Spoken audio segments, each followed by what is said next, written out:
ක්‍රිස්තු සවිධානත් තුළ මප්‍රිය ආදර සහෝදර සහෝදරයනි ආදරණීය දූ දරුවනි, අද දවසේදී එකම පවුලක් විදියට අපි හැම කෙනෙක්ම සහභාගී වන්නේ උත්ථාන සමයේ පස්වන ඉරුදිනට. අද දේව වචනය ශුද්ධ ජොහාන් තුමාගේ සුවිශේෂයෙන් උපුටාගත් කොටස. අද ශුද්ධ සුපෝත තුළ අපට හමු වෙන වාක්‍ය ඛණ්ඩයක් තිබෙනවා. මාර්ගයේද සත්‍යයේද ජීවනයේද මම වෙමි. මා මගින් මිස කිසිවෙක් පියාණන් වහන්සේ වෙතට යන්නේ නැති බව සමිධානන් වහන්සේ ශුද්ධ ජොහාන් තුමාගේ සුවිශේෂය හරහා ඔබට මට පාදලා දෙනවා. ශ්‍රාවකයන් අහනවා, මාර්ගය සත්‍යය අපි දැනගන්නේ කොහොමද? මාර්ගය සත්‍ය ජීවනය අපි දැනගන්නේ කොහොමද? ඒ මාර්ගය කොහොමද දැනගන්නේ? ඊට පිළිතුර විදියට තමයි ජේසුස් සමිධානන් වහන්සේ පිළිතුරු දෙන්නේ. මාර්ගය සත්‍ය ජීවනය මේ කාරණාවන් සියල්ලක්ම මමයි කියලා. එතකොට මෙතන ජේසුට හිත වේදනාවක් ඇති වෙන මොහොතක්, ජේසුගේ හිත රිදෙන මොහොතක්. ඒකට හේතුව තමයි මෙච්චර කාලයක් ජේසු එක්ක එකට ඉඳලා එකට ගමන් බිමන් ගිහිල්ලා එකට ආහාර අනුභව කරලා දුක සැප බෙදාගෙන ජේසුව තවමත් මේ ශ්‍රාවකයන් හඳුනන්නේ නැති මොහොතක්. මේ පිළිබඳව ශ්‍රාවකයෝ ජේසුගෙන් අහද්දී මාර්ගය කොහොමද දැනගන්නේ? දෙවියන් ගාවට යන මාර්ගය කොහොමද දැනගන්නේ කියලා අහද්දී ජේසු මොනවද කියන්නේ?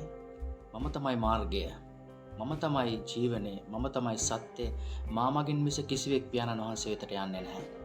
එතකොට මෙතන හඳුනා ගැනීම පිළිබඳව ප්‍රශ්නයක්. ජේසු කියනවා මමයි පියාණන් වහන්සේ කියලා කියන්නේ දෙන්නම එක්කෙනෙක්. ඔබ මාව දැකලා තියෙනවා නම් ඔබ පියාණන් වහන්සේව දැකලා තියෙනවා. ඔබ මාව හඳුනනවා නම් ඔබ පියාණන් වහන්සේව හඳුනනවා. මෙතන ජේසු තවත් දෙයක් ඔබට මට කියලා දෙන්නට යනවා. ඒ තමයි උන්වහන්සේ පියාණන් වහන්සේ කියන්නේ එක්කෙනෙක්.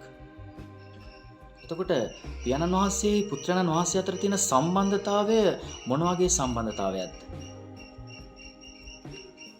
මම මේ විදියට උදාහරණයක් ගෙනල්ලා ඔබට මේ පිළිබඳව පහදලා දුන්නොත් ඔබ චුට්ටක් හිතන්න.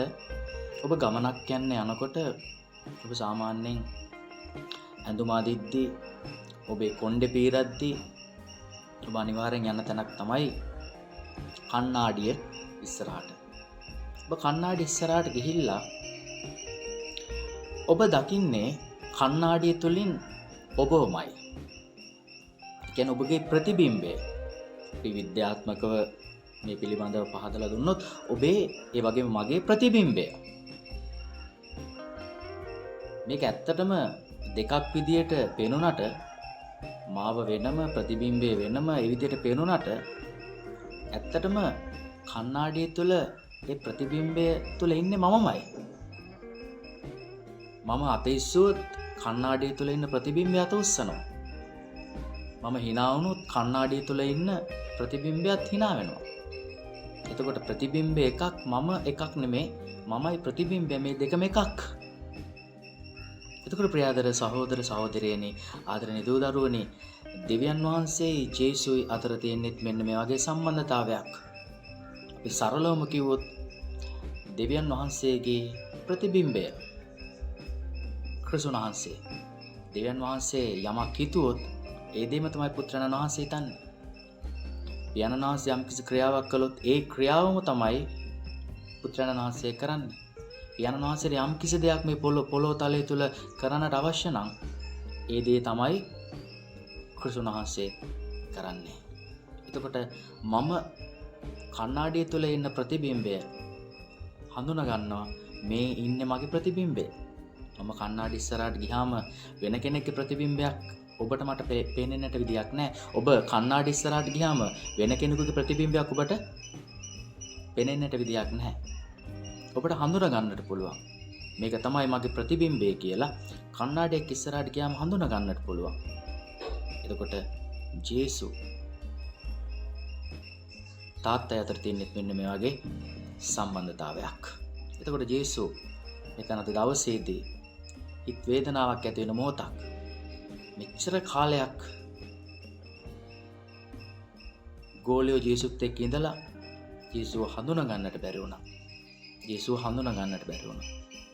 ඒක නිසා අද දවසේදී ප්‍රියදර සහෝදර සහෝදරයනි ආදරණීය දූ දරුවනි මම මගේ ප්‍රතිබිම්බය හඳුනනවා වගේ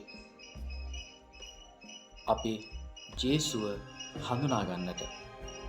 හඳුනා ගන්නට මොකද ජේසුව හඳුනාගත්තේ නැත්නම් මාර්ගය දැනගන්නට විදියක් නැහැ, සත්‍ය දැනගන්නට විදියක් නැහැ, ජීවනය දැනගන්නට විදියක් නැහැ. ජේසුව හඳුනාගත්තේ නැත්නම් මරණින් පස්සේ ඔබට මට උරුම වෙන්නට යන ඒ සදාතනික ජීවනය ඔබට මට උරුම කරගන්නට බැහැ. පියාණන් වහන්සේ වෙතට යන්නට තියෙන ප්‍රධානම මාර්ගය තමයි මාර්ගයේ සත්‍ය ජීවනය. ඒ කියන්නේ ජේසුස් සම්විධානන් වහන්සේ. එසේනම් ස්වර්ගයේ තිලිනේ පංගුකාරයෙක් වන්නට ජේසුව හඳුනා ගන්නට මේ සතිය තුළ අපි යක්ෂා කරමු.